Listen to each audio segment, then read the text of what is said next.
नमस्कार, news net में आपका बहुत बहुत स्वागत है और मैं हूं सुरेश झा। सीबीआई निदेशक का जो पद होता है बहुत ही इंपॉर्टेंट होता है, क्योंकि सीबीआई में कई ऐसे महत्वपूर्ण मामले आते हैं जिनकी जांच में सीबीआई निदेशक की भूमिका बहुत ही इंपॉर्टेंट होती है। लेकिन आपको जानकर ताज्जुब होगा कि सीबीआई में अभी तक कोई निदेशक नहीं है। ये कोई पहली बार नहीं, ऐसा कई प्रीमियर एजेंसी होने के बावजूद यहां पर सीबीआई निदेशक का नहीं होना अपने आप पे कहीं ना कहीं सवाल खड़े करता है। सुप्रीम कोर्ट में ऐसे एक मामला पहुंचा था जिस पर सुप्रीम कोर्ट ने खुद ताज्जुब किया। सुप्रीम कोर्ट ने सरकार से सवाल किया कि आखिर आपने अभी तक सीबीआई निदेशक की नियुक्ति क्यों नहीं की है, ये प्रभारी कब तक चलेगा। सरकार ने जवाब दिया कि 5 राज्यों में चुनाव है, तमाम जो प्रधानमंत्री हैं, जो महत्वपूर्ण लोग हैं, वो बिजी हैं। लेकिन सुप्रीम कोर्ट ने कहा नहीं, ये नहीं चलेगा, आपको जल्द से जल्द इस पर बैठक बुलानी पड़ेगी, तय करना पड़ेगा। आज इसी विषय पर हमारे साथ बातचीत करने के लिए मौजूद हैं सुप्रीम कोर्ट के अधिवक्ता हैं अश्विनी कुमार दुबे। आइए से बातचीत करते हैं। सर, क्या कहेंगे, बड़ा इंपॉर्टेंट पद होता है, लेकिन सरकार की तरफ से नियुक्ति नहीं हो पाना निदेशक की कहीं ना कहीं उनके मंशा पर सवालिया निशान जरूर खड़ा करता है। बहुत बहुत धन्यवाद सुरेश जी, न्यूज नेट पे मेरे व्यूज लेने के लिए सुप्रीम कोर्ट के इस इम्पोर्टेंट वर्डिक्ट पर।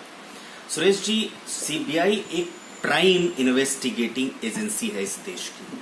देश के तमाम बड़े मुद्दे सीबीआई इन्वेस्टिगेट कर रही है। ऐसी परिस्थितियों में इंटरिम डायरेक्टर होना और फुल टाइम डायरेक्टर नहीं होना यह साबित करता है कि जो फ्री, फेयर, इम्पार्शियल और जुडिशियस मैनर और टाइम बाउंड मैनर में किसी मैटर का इन्वेस्टिगेशन होगा वो हैम्पर करेगा। मैं समझता हूं कि सुप्रीम कोर्ट की जो चिंता है कस्टोडियन ऑफ कॉन्स्टिट्यूशन होने के नाते वो बिल्कुल वाजिब है। और सरकार को होता क्या है कि जब कभी किसी प्राइम इन्वेस्टिगेटिंग एजेंसी का या सेना का या इंपॉर्टेंट किसी भी डिपार्टमेंट का चीफ कोई खत्म होता है, उसके पहले जो इन वेटिंग होता है, रोटेशन पे जिसको बनना होता है या सरकार जिसको बनाना चाहती है उसका नाम पहले आ जाता है और जितनी सीवीसी क्लियरेंसेस और तमाम क्लियरेंसेस उन क्लियरेंसेस के बाद उसको बनाया जाता है। ये एक पहला वैसा वाकया है जिसमें तमाम बड़ी इन्वेस्टिगेशन सीबीआई कर रही है लेकिन परमानेंट डायरेक्टर नहीं है।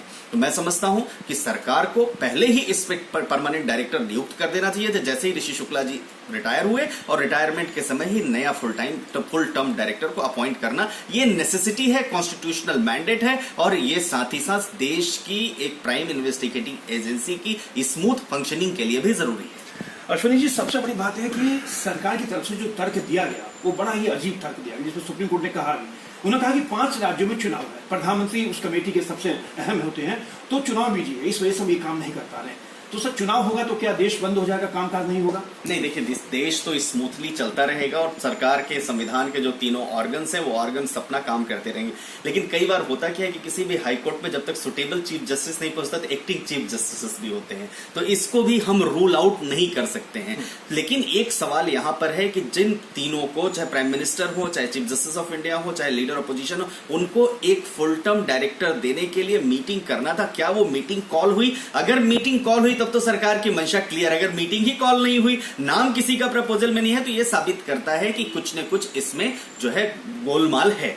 मैं समझता हूं क्योंकि अगर आप देखिए आलोक कुमार जी के समय पर जितनी भी तमाम तरह की कंट्रोवर्सी जो अल्टीमेटली मल्लिकार्जुन खड़गे को सुप्रीम कोर्ट में आना पड़ा, चीफ जस्टिस को उसमें अपना ओपिनियन देना पड़ा, सरकार ऋषि शुक्ला अपॉइंट हुए, उसके बाद डायरेक्टर अपॉइंट हुए, कुछ समय के लिए अस्थाना को बनाया गया, उसका डायरेक्टर बनाया गया। तो मैं समझता हूं कि जितनी प्राइम इन्वेस्टिगेटिंग एजेंसीज हैं उन एजेंसीज में इमीडिएट अपॉइंटमेंट होना चाहिए और यही कॉन्स्टिट्यूशनल मैंडेट है और यही देश का संविधान चाहता है और यही सुप्रीम कोर्ट की भी मंशा है। ये कहना कि चुनाव की वजह से जो है हम नहीं बना पा रहे हैं, ये एक तर्क संगत सेटिस्फैक्टरी आंसर नहीं है। मैं समझता हूं 2 मई तक सरकार को किसी न किसी बात को लेकर के सुप्रीम कोर्ट आना पड़ा। अल्टीमेटली अपॉइंटिंग अथॉरिटी तो सुप्रीम कोर्ट तो नहीं है, अपॉइंटिंग अथॉरिटी गवर्नमेंट है, परंतु सुप्रीम कोर्ट एक कॉन्स्टिट्यूशनल अथॉरिटी होने के नाते, कस्टोडियन होने के नाते डायरेक्शन जरूर दे सकती है और अगर डायरेक्शन नहीं वो कंप्लाई होता है तो उसमें कंटेम्प्ट ऑफ कोर्ट अट्रैक्ट है। चलिए सर, आपका बहुत बहुत धन्यवाद। ये थे कानून के जानकार अश्विनी कुमार दुबे जो हमारे साथ बातचीत करते। सुप्रीम कोर्ट ने भी मंशा जताई है, सुप्रीम कोर्ट ने सरकार को कहा है